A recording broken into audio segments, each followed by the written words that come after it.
BJP का सदस्यता अभियान जारी है, जोरों पर जारी है। बताते चलें कि अभी 2 प्रदेशों में जिस तरीके से चुनाव चल रहे हैं, इसके साथ साथ बताते चलें कि उत्तर प्रदेश में भी लगभग जो है 10 विधानसभाओं पे उपचुनाव होना है और इसके साथ साथ यहाँ पे सदस्यता अभियान भी चल रही है। और हम बात करते हैं, पूर्व सांसद हमारे साथ हैं इस समय राजेश मिश्रा जी, इसके साथ साथ बीजेपी में इसमें पूरी जिम्मेदारी संभाले हैं। सदस्यता अभियान चलाया जा रहा है, आज यहाँ पे ओपन किया गया है सदस्यता अभियान जो है। लगभग जो जानकारियाँ मिली 2000 से ज़्यादा लोग यहाँ पे सदस्यता ज्वाइनिंग किए हैं। तो देखा जाए कितना लाभ मिलेगा इसमें। इस उपचुनाव में सदस्यता अभियान जो चल रहा है वो चल रहा है, पर अगर चुनाव के पहले की बातें की जाए, चूँकि आपके पास एक राजनीतिक अनुभव बहुत लंबा रहा है, जो नतीजे लोकसभा चुनाव में आए थे उसके क्या वो जो कमियां जो थी, जो खाई थी, वो पूरी हो पाएगी? देखिए, ऐसा था ना कि लोकसभा के चुनाव में के मुश्किल से 20-25 दिन पहले मैंने भाजपा ज्वाइन किया था जी। तो चूँकि नई पार्टी थी और मैं ये सोच भी नहीं सकता था कि मैं भाजपा में कभी जाऊंगा जी, ये हकीकत है। और मैंने जब भाजपा ज्वाइन कर लिया तो मेरा उद्देश्य ये था कि हमारे आने से भाजपा को कितना फ़ायदा हो जी। और 10-15 दिन तक मैंने देखा कि यहाँ कमरे में सुबह से लेकर रात तक मीटिंग होती थी। जब तक कार्यकर्ता जनता में नहीं जाएगा तो जनता का झुकाव कैसे होगा पार्टी के साथ। हम लोग छात्र राजनीति किए हैं, उसको हम समझते हैं। 10-12 दिन बाद मैंने बंद कमरे की मीटिंगों को छोड़ दिया था और करीब 40-45 गाँव में हम घूमे थे, सुबह से लेकर शाम तक डोर टू डोर। और इसी तरह शहर के वार्डों में नतीजा सामने आया, लेकिन मैं जितना सोचता था उतना नहीं आ पाया क्योंकि टाइम मुझे मिल नहीं पाया।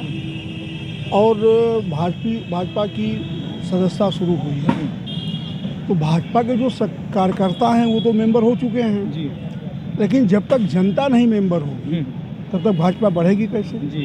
भाई जो हम यदि भाजपा के हैं तो हम तो मेंबर हो गए जी, तो हमारे मेंबर हो जाने से भाजपा नहीं बढ़ेगी। भाजपा तब बढ़ेगी कि जब हम सामान्य जनता को मेंबर बनावें जी। और 1 अक्टूबर से भाजपा का सार्वजनिक जगहों से सदस्यता अभियान की शुरुआत की घोषणा हुई थी दिल्ली से जी। तो हमें लगता है कि उत्तर प्रदेश में अभी शुरुआत हुई है। आज मैंने आज बनारस कचहरी में किया है और बहुत ही अच्छा रिस्पांस है लोगों का। सामान्य पब्लिक बहुत ज़्यादा मेंबर बनी है और इसी तरह मैं पूरे बनारस में करने जा रहा हूँ और पूर्वांचल के हर ज़िले में मैं कराऊँगा। बनारस जो है पीएम नरेंद्र मोदी का संसदीय क्षेत्र है। अब से कुछ दिन के बाद यहाँ पे आने वाले हैं, जैसे जो सूचना मिली है सौगात मिलेगी। इतनी लंबी सौगात मिलना बनारस के लिए, जिस तरीके से अगर देखा जाए ये सेंटर पॉइंट है पूर्वी उत्तर प्रदेश का और तमाम जो राज्य हैं उनका भी एक जो है केंद्र बिंदु है, राज्य के सीमावर्ती जनपदों का जो है।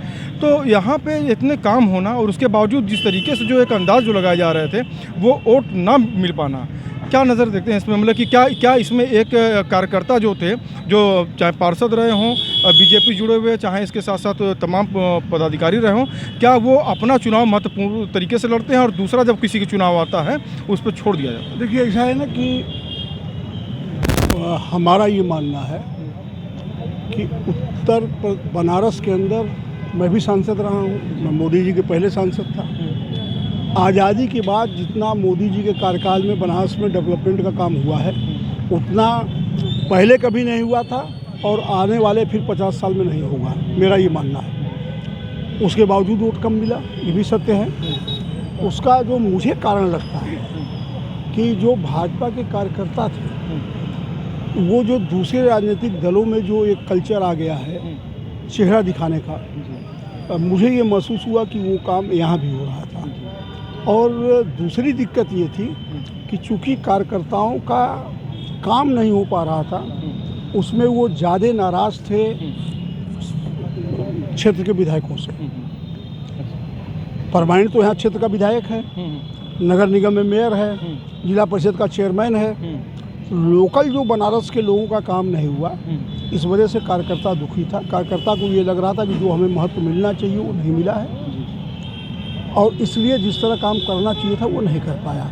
और जहाँ तक मोदी जी की बात है, मोदी जी के नाम पे जब पूरे देश में वोट मिल रहा है, पूरे देश में वोट तो लोग चुनाव मोदी जी के नाम पे लड़ रहे हैं। जनता कहती है कि मैं मोदी जी को वोट दे रहा हूँ, चाहे वो विधानसभा का चुनाव हो चाहे लोकसभा का चुनाव हो।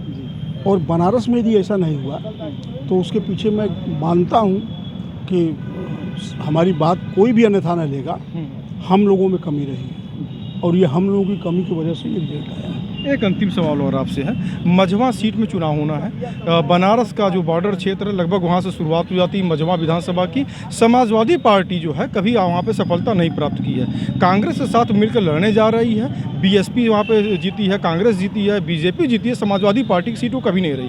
तो ऐसे में समाजवादी पार्टी काफ़ी दमखम के साथ फिर वहाँ पे अपने प्रत्याशी को घोषित कर रही है, वहाँ पे पूर्व विधायक रमेश बिंद को जैसे जो सूचनाएं मिल रही हैं। तो बीजेपी अपने आप को किस तरह से वहाँ पे देती है, बीएसपी से सीधी लड़ाई रहेगी या समाजवादी के जो? देखिए, मझवा विधानसभा को जो मैं समझता हूँ, मुझे लगता है कि यदि एक हफ्ते कायदे से लोग मेहनत कर देंगे तो वहाँ सपा बसपा दोनों हार जाएगी, भाजपा जीतेगी। उसके जीत में कोई डाउट नहीं है, बशर्ते मेहनत की आवश्यकता है।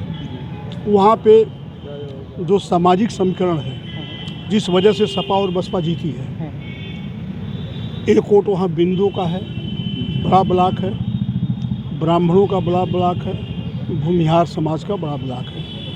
कांग्रेस जब जीतती रही है तो ब्राह्मण और भूमिहार की वजह से जीतती रही है, और सपा और बसपा जब जीती है सपा वगैरह तो ये बिंद के वजह से जीती है। और इस चुनाव में जो आ रहा है चुनाव, इस चुनाव में यदि भाजपा ने अच्छा कैंडिडेट दे दिया तो गठबंधन हार जाएगा, भाजपा जीत जाएगी। तो देखिए, हमारे साथ एक पूर्व सांसद थे राजेश मिश्रा जी, जिन्होंने साफ तौर पर बताया कि सदस्यता अभियान का क्या लाभ मिलेगा। इसके साथ साथ उत्तर प्रदेश में होने वाले 10 विधानसभा चुनाव को लेकर सफलता प्राप्त होगी। वाराणसी से स्टार वाराणसी के लिए शैलेंद्र सिंह।